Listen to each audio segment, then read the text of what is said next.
Madame la Présidente, merci Monsieur le Commissaire de votre présence devant nous aujourd'hui. En tant que responsable des questions douanières pour le groupe des socialistes et démocrates, il y a un certain nombre de sujets que vous avez déjà évoqués, mais sur lesquels je demanderai sans doute quelques détails ou précisions. Un sujet évidemment d'actualité que vous avez évoqué, la question des négociations autour du Brexit, qui viennent directement questionner l'intégrité de notre espace douanier avec le futur rapport avec la Grande-Bretagne. Alors, vous avez fort justement rappelé le caractère indivisible de l'accès et de l'accès à l'union douanière et au marché intérieur et du respect des conditions qui s'y appliquent. Mais la question va se poser quand même de comment articuler cette question. Elle n'est pas tranchée côté britannique, puisque les Lords ont encore réitéré une forme de pression sur Theresa May pour essayer de maintenir le Royaume-Uni dans l'union douanière. Alors est-ce que, au-delà du principe posé fort justement, vous pouvez nous en dire un peu plus sur l'état des négociations? Est-ce que les choses dans la position de négociation de la Grande-Bretagne sont plus claires?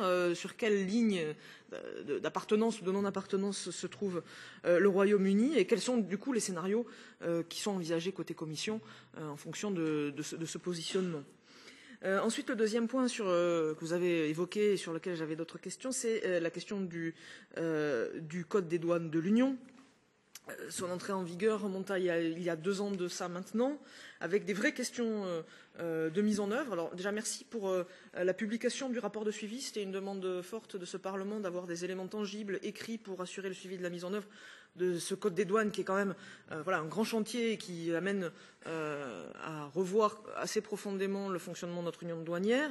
Évidemment que la mise en œuvre doit se faire dans des conditions d'efficacité et avec tous les enjeux de modification des systèmes. Donc autant on peut comprendre que ça prend un certain temps, autant le fait de repousser l'échéance de 5 ans, c'est quand même un changement de calendrier assez substantiel. Évidemment, les questions d'efficacité sont posées, mais j'ai bien entendu aussi ce que vous disiez, c'est-à-dire que c'est une date butoir, ça n'est pas l'horizon et l'échéance visée, que vous envisagiez une mise en œuvre anticipée par rapport à ces 5 ans.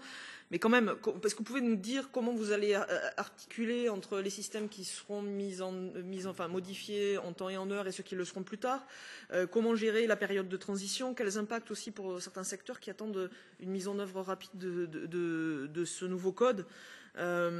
Et est-ce que vous pouvez aussi nous en dire un peu plus sur les conclusions du groupe de travail spécifique sur la question des importations à bas coût et justement de son rapport entre l'augmentation de ces importations et les impacts en matière de commerce en ligne? En tout état de cause, on vous demandera de continuer à bénéficier d'une information comme vous nous la fournissez, à savoir à jour et avec un bilan de qualité.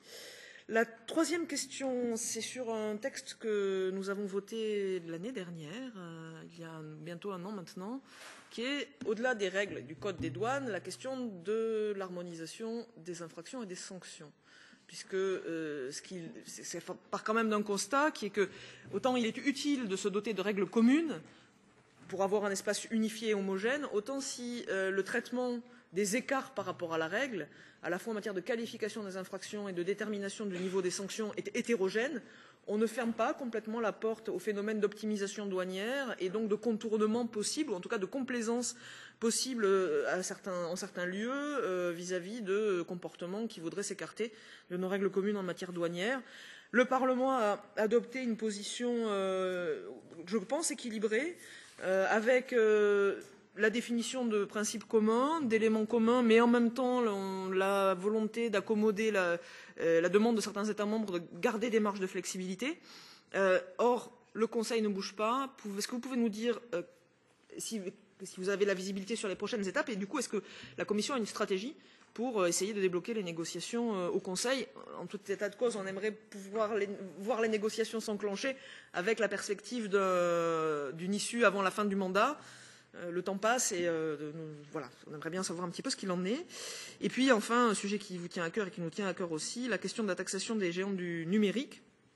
Alors, elle sort un petit peu du portefeuille douanier, évidemment, mais c'est néanmoins un sujet qui rentre dans votre portefeuille. Donc, en tout état de cause, merci à la Commission pour les efforts. On voit bien que c'était un point aveugle qui est maintenant clairement abordé. Vous savez que vous pouvez compter sur le soutien du Parlement pour avancer dans le sens du rétablissement de conditions fiscales loyales, mais j'ai quand même une question au regard de la réaction des États membres. On avait l'impression d'un consensus entre États membres pour demander cette taxe. Et maintenant, on voit venir des critiques de certains États. Récemment, on a entendu le Danemark, on a aussi possiblement une posture plus critique de l'Allemagne.